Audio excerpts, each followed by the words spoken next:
Hello everyone, welcome to study scan. तो जैसा कि आप देख रहे हैं यहाँ पे बुद्धिज़्म, आज हम लोग बुद्धिज़्म के बारे में पढ़ने वाले हैं। बौद्ध धर्म से related everything we will cover in this lecture, everything related to every competition exam. इसको हम इस तरीके से पढ़ेंगे कि आप इसको किसी भी एग्ज़ाम में कभी भी किसी भी वक्त डिलीवर कर सकते हैं। So let start. बिना कुछ देर किए हुए आइए स्टार्ट करते हैं। जैसा कि आप देख रहे हैं यहाँ पे कंटेंट्स, हमें क्या क्या पढ़ना है इस पूरे चैप्टर में, वो एक बार हम ओवरव्यू ले लेते हैं। सबका डिटेल पढ़ेंगे, लेकिन first of all let's take a review, overview. Okay, पहले में क्या पढ़ना है? राइज ऑफ बुद्धिज़्म, कि बुद्धिज़्म का राइज क्यों हुआ। बुद्धिज़्म जैसा कि आपको पता है एक हेटेरोडॉक्स कल्चर है। हेटेरोडॉक्स में क्या क्या आते हैं? बुद्धिज़्म, जैनिज़्म, जो कि वैदिक से पीरियड से अलग थे। वैदिक को क्या बोलते हैं? ऑर्थोडॉक्स। तो उस समय जब बुद्धिज़्म का राइज हुआ 2500 साल लगभग पहले, तो उस समय जो है आपका ऑर्थोडॉक्स अपने चरम पे था, ऑर्थोडॉक्स एट इट्स पीक। तो ऐसा क्या हुआ कि बुद्धिज़्म ग्रो कर पाया, क्या कारण थे? दूसरा, फिर हम पढ़ेंगे अर्ली लाइफ ऑफ बुद्धा के लाइफ से रिलेटेड एवरीथिंग। जैसा कि आपको पता होगा कि बुद्धा का पहले नाम क्या था? सिद्धार्थ गौतम। बुद्धा नाम कब पड़ा? जब उन्होंने ज्ञान प्राप्त कर लिया, बोध गया में एनलाइटमेंट प्राप्त कर लिया, तब से उनका नाम बुद्धा हुआ। तो उनके लाइफ के बारे में कहाँ कहाँ गए, कैसे कैसे क्या हुआ, क्यों साधु बन गए वो एक राजकुमार से, सब कुछ पढ़ेंगे। फिर पढ़ेंगे four noble truths. Four noble truths में उन्होंने क्या बताया है कि जब वो उनका मन बदल गया, राजकुमार से जब वो साधु बन गए, तो उन्होंने जीवन को मोक्ष पाने के लिए जो उन्होंने रास्ते बताए, और वो सत्य, जो 4 सत्य बताए, वो हम पढ़ेंगे। And then Buddha's 8 fold path, 8 अष्टम मार्ग। बुद्ध के द्वारा एक कहना था कि ना ही हमें अपने शरीर को तपाना है और ना ही हमें शरीर को आराम देना है, हमें मिडिल पाथ, मध्यम मार्ग प्राप्त करके मध्यम मार्ग पे चलना है। सो 8 फोल्ड पाथ, अष्टम मार्ग हम पढ़ेंगे, ठीक है। उसके बाद हम पढ़ेंगे बुद्धिस्ट लिटरेचर। बुद्धिस्ट लिटरेचर मतलब वो लिटरेचर जहाँ पे कि बुद्धिस्ट के ज्ञान को, बुद्धिस्ट के काल को, बुद्धिस्ट के समय को, बुद्धिस्ट के लाइफ को संजो कर रखा गया है। तो बुद्धिस्ट लिटरेचर में हमारे पास आएंगे त्रिपिटका, सुत्त पिटका, विनय पिटका, अभिधम पिटका। इन तीनों का डिटेल हम पढ़ेंगे। फिर हम पढ़ेंगे बुद्धिस्ट सेक्ट्स, कि बुद्धिस्ट के टाइप्स कौन, कितने टाइप के बुद्धिज़्म हुए, हिनायना, महायाना। बेसिकली हम हिनायना महायाना पे बहुत अच्छी तरीके से फोकस करेंगे, और ये बुद्धिस्ट सेक्ट्स बहुत इंपॉर्टेंट पार्ट है। किसी भी कंपटीशन एग्जाम में यहाँ से ज़रूर पूछा जाता है, हिनायना और महायाना। हिनायना को हम थर्ववेदा भी कहते हैं और महायाना को हम बोधिसत्वा भी कहते हैं। आगे पढ़ेंगे तो डिटेल में पढ़ेंगे। फिर हमारा बुद्धिस्ट काउंसिल, ये दोनों टॉपिक। कितने काउंसिल हुए बुद्धिस्ट के? 4 काउंसिल हुए। कौन कौन से, कहाँ कहाँ हुए? तो पहला राजगीर में हुआ, दूसरा वैशाली, तीसरा पाटलिपुत्र, चौथा कश्मीर। तो चारों के बारे में पढ़ेंगे। फिर हम पढ़ेंगे आपका कि बुद्धा के फॉलोअर्स कौन कौन थे। तो बुद्धा के सभी कास्ट से फॉलोअर थे, फ्रॉम एवरी कास्ट, गरीब, अमीर, मैन, वुमेन, व्यापारी, साधु, संत, सब लोग तो पढ़ेंगे। फिर पढ़ेंगे डिक्लाइन ऑफ बुद्धिज़्म। जब बुद्धिज़्म का इतना चरम पे था, जब बुद्धिज़्म इतना हाई फाई कर रहा था, तो क्या कारण हुआ कि बुद्धा डिक्लाइन कर गया। तो इसमें हम पढ़ेंगे कि किसने किसने हमला किया, या फिर लोगों में क्या भावना बैठी, कि कैसे कैसे क्या हुआ। सो लेट्स स्टार्ट, आइए आगे पढ़ते हैं। तो आप देख सकते हैं causes for rise of Buddhism. जैसा कि हमने पिछले स्लाइड में पढ़ा कि उस वक्त ऑर्थोडॉक्स कल्चर मतलब वैदिक कल्चर जो है वो अपने चरम पे था। तो फिर बावजूद इसके ऐसा क्या हुआ कि हेटेरोडॉक्स मतलब बुद्धिज़्म और जैनिज़्म ने जोर पकड़ा और लोगों को भाए मन को भा गए और लोगों ने अपनाना शुरू कर दिया। तो क्या हुआ ऐसा?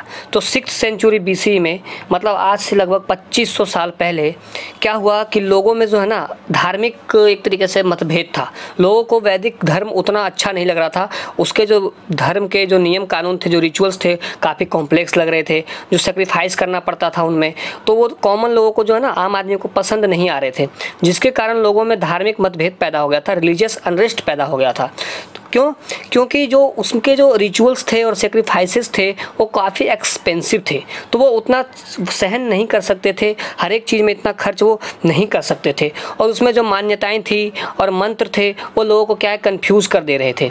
जिसके कारण उन्होंने क्या किया कि धार्मिक मतभेद पैदा हुआ, और धार्मिक मतभेद पैदा होते ही जब बुद्धिज़्म को उन्होंने देखा तो उन्होंने सोचा कि इसमें इतना सेक्रीफाइस नहीं करना, इसमें जो है वो क्या है, आत्म सेल्फ इंट्रोस्पेक्शन से ही हम धर्म को, हम ज्ञान को, हम मोक्ष को प्राप्त कर सकते हैं, हम भगवान को प्राप्त कर सकते हैं। इसलिए वो क्या हुआ, बुद्धिज्म की ओर अट्रैक्ट होते गए।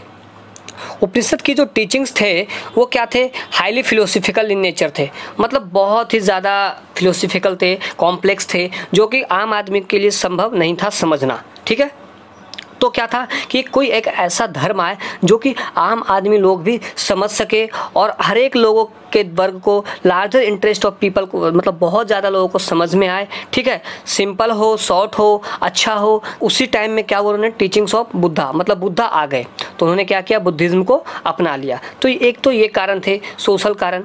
इसमें सोशल कारण हुआ क्या, रिलीजियस अनरेस्ट। ठीक है, इकोनॉमिकल कारण क्या हुआ कि वो काफ़ी एक्सपेंसिव था, वो वहन नहीं कर पाए। ठीक है, दो कारण सोशल हो गया। तो यही कारण थे कि बुद्धिज्म का राइज हुआ। आइए आगे बढ़ते हैं। अब हम पढ़ते हैं लाइफ ऑफ बुद्धा। बहुत इंटरेस्टिंग, अच्छे से समझिएगा।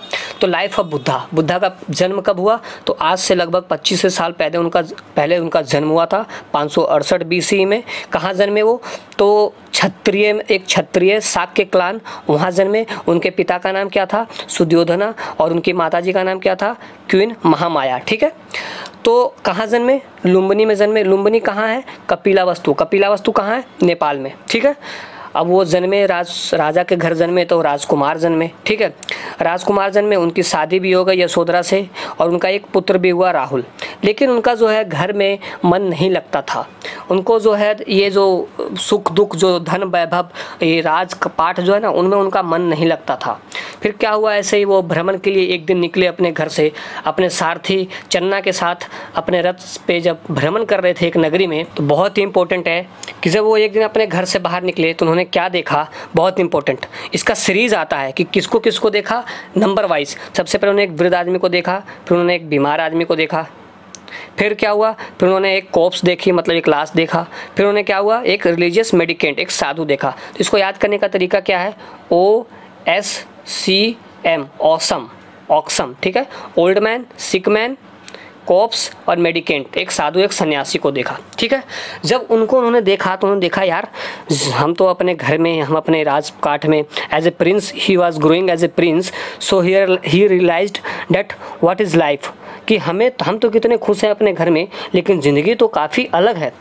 एक वक्त ऐसा आएगा जब मैं भी बूढ़ा हो जाऊंगा, एक वक्त ऐसा आएगा जब मैं भी बीमार हो जाऊंगा, एक वक्त ऐसा आएगा जब मैं भी मर जाऊंगा, डेथ कर जाऊंगा। एक ऐसा भी लोग हैं जो कि क्या है, साधु के रूप में जीवन व्याप कर रहे हैं, और देखो ना उतने वस्त्र हैं, ना गहने हैं, ना कुछ हैं, फिर भी कितने खुश हैं।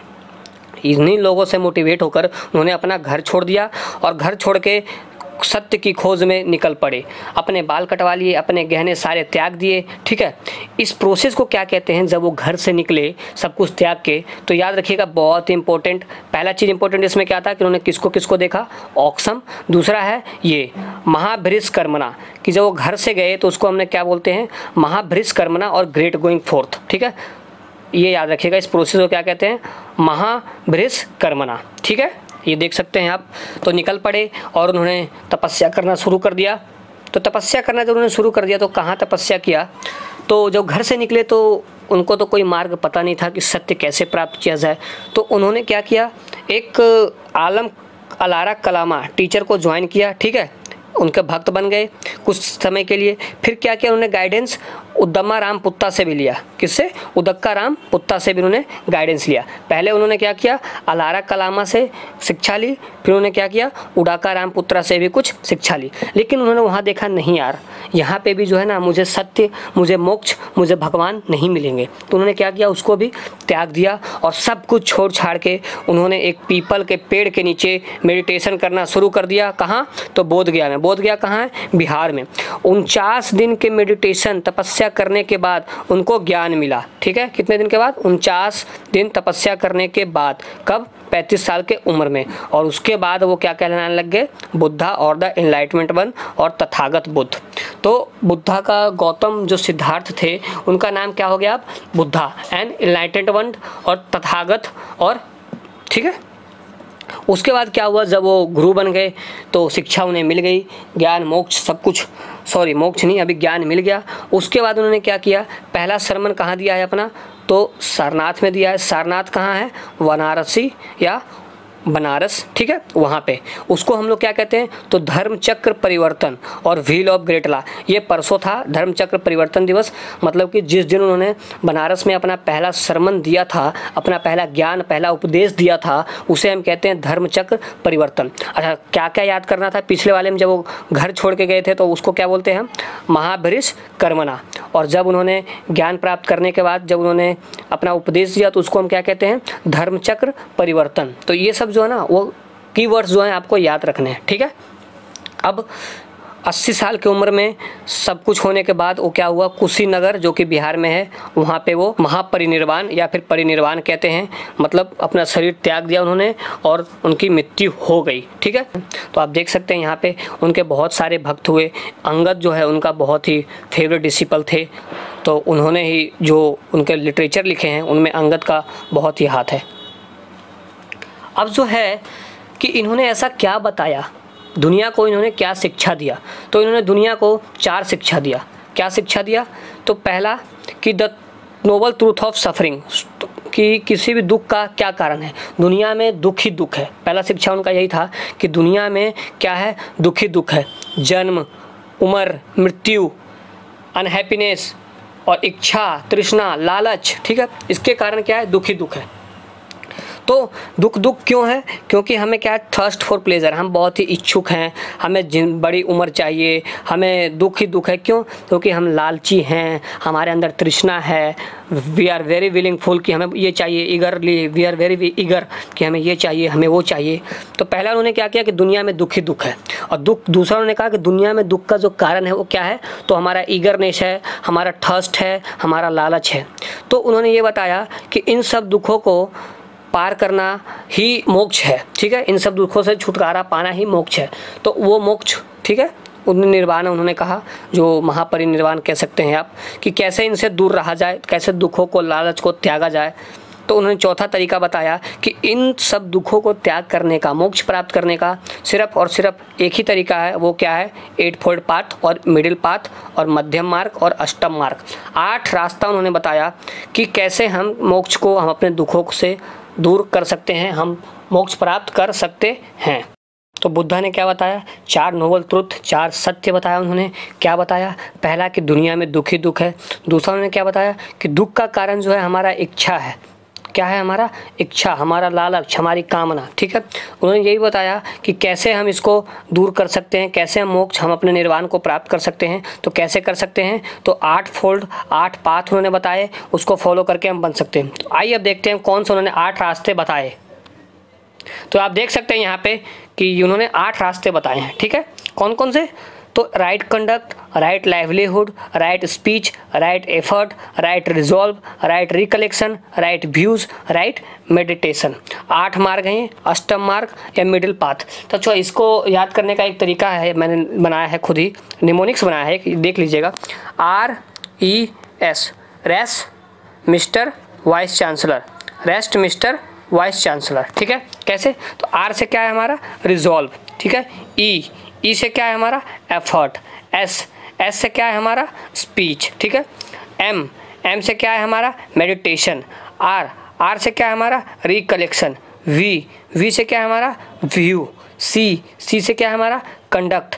L से क्या है हमारा, लाइवलीहुड। तो क्या है, रेस mister vice chancellor, VCL, RES mister vice chancellor. तो आप देख सकते हैं इस लेक्चर में हम निमोनिक्स के द्वारा पढ़ रहे हैं और निमोनिक्स से आपको याद करने में बहुत आसानी होगी, इसलिए इस चैनल पे स्टडी स्कैन से आप जुड़े रहें। यहाँ पे आपको हर एक चीज़ का lecture, history, science, current affairs, सब कुछ अलग अलग टीचरों द्वारा पढ़ाया जा रहा है, ठीक है। तो आइए अब आगे बढ़ते हैं। आप देख सकते हैं वही है ये राइट व्यू, ठीक है। 8 पाथ जो है उनके वही है, क्या, रेस मिस्टर वाइस चांसलर, रेस मिस्टर वाइस चांसलर, ठीक है। रेस मिस्टर वाइस चांसलर याद करने का तरीका है, ठीक है। तो अब आगे बढ़ते हैं हम। अच्छा, बुद्धा का एक बहुत ही अच्छा चीज़, उनके बहुत ही अच्छे विचारों में से एक क्या, तो उन्होंने कभी किसी भगवान के बारे में बात नहीं किया, ठीक है। उन्होंने किसी भी भगवान के बारे में बात नहीं किया, ना ही उन्होंने किसी भगवान को एक्सेप्ट किया, ना ही उन्होंने किसी भगवान को डिनाई किया। उन्होंने लोगों से ये नहीं कहा कि तुम भगवान को ना मानो, ठीक है, ना ही उन्होंने लोगों से कहा कि तुम भगवान को मानो। उन्होंने तो एक अल्टरनेट पाथवे दे दिया, एक अलग रास्ता दे दिया कि तुम इससे भी ज्ञान और मोक्ष को प्राप्त कर सकते हैं, हम इससे भी ज्ञान और मोक्ष को प्राप्त कर सकते हैं। उन्होंने क्या बताया? नॉन वायलेंस और अहिंसा पे बहुत ज़्यादा जोर दिया और लव टुवर्ड्स ऑल, सबको प्यार करो। नॉन वायलेंस और अहिंसा, जो कि आप लोग जानते होंगे, गांधी जी से जानते होंगे, लेकिन गांधी जी ने कहाँ से सीखा? तो हमारे श्री गौतम बुद्ध जी से ही उन्होंने सीखा है, ठीक है। और किसी भी चीज़ का मारना प्रतिबंध था, बैन था, किसी भी चीज़ को, यहाँ तक कि कोई कीड़े मकोड़े को ही मारना बैन था। उनका कहना था कि सब कुछ पे लाइफ होता है। उन्होंने एक शिक्षा और दी है जो इसमें मैंने मेंशन नहीं किया, कि उन्होंने लोगों से ये कहा कि ऐसा नहीं है कि मैंने कह दिया, बुद्धा की टीचिंग में ये है, ऐसा नहीं है कि बुद्धा ने कह दिया तो आप मान लो कि बुद्ध ने कहा है, नहीं, खुद सेल्फ इंट्रोस्पेक्शन करो। मैंने बताया हो तो ठीक है, लेकिन खुद से विचार करो फिर फैसला लो, ठीक है। और उन्होंने वेपन्स, लिविंग बींग्स के मांस, मच्छी या फिर लिक्वर प्रोडक्ट या पॉइजन, इन सब का ट्रेड, इन सब का व्यापार, इन सब का सेवन पे प्रतिबंध फुल्ली प्रोहिबिटेड था। जो भी इनके आश्रम में, जो भी इनके यहाँ जाता था, जो भी इनका भक्त था, इन सबको त्याग करना पड़ता था। ये गलत व्यवचार, दुराचार को सपोर्ट नहीं करते थे। ये सिर्फ और सिर्फ अहिंसा और सत्य के पुजारी थे, ठीक है। तो आइए देखते हैं, एक बार फिर से रिवाइज कर लेते हैं हमने अभी तक क्या क्या पढ़ा। हमने राइज ऑफ बुद्धिज्म पढ़ा, क्या कारण है बुद्धिज्म के राइज का। फिर हमने पढ़ा कि early life of Buddha, every life, क्यों, कहाँ जन्मे, बर्थ कहाँ हुआ उनको, कहाँ उनको ज्ञान मिला, कहाँ उन्होंने पहला सरमन दिया, कहाँ उनकी डेथ हुई। तो ये चारों जगह जो है ना सेक्रेट प्लेसेज, एक पवित्र जगह माना जाता है। बर्थ कहाँ हुआ? लुम्बिनी, नेपाल में, ठीक है। ज्ञान कहाँ मिला? बर्थ कहाँ हुआ? लुम्बिनी, नेपाल में। ज्ञान कहाँ मिला? बोध गया में, ठीक है, बिहार में, ठीक है। उनको सरमन पहला उन्होंने कहाँ दिया? बनारस में, ठीक है। डेथ कहाँ हुई इनकी? कुशीनगर, वो भी कहाँ है? बिहार में। तो ये चार जो है पवित्र स्थल माना जाता है बुद्धिज्म में, जहाँ वो जन्मे, जहाँ उनको ज्ञान मिला, जहाँ उन्होंने पहला सरमन दिया और जहाँ उनकी मृत्यु हुई, ठीक है। फिर हमने पढ़ा कि चार नोबल ट्रूथ क्या क्या थे, क्या सत्य उन्होंने बताए। फिर हमने पढ़ा 8-fold पाथ, अष्टम मार्ग, जो उन्होंने बताया कि कैसे हम ज्ञान, कैसे हम मोक्ष को प्राप्त कर सकते हैं। बाकी जो ये बचे हुए हैं 5 चीज़ें, ये हम नेक्स्ट लेक्चर में कवर करेंगे, ठीक है। तब तक के लिए आप देखते रहिए स्टडी स्कैन को, सपोर्ट करते रहिए। Thank you.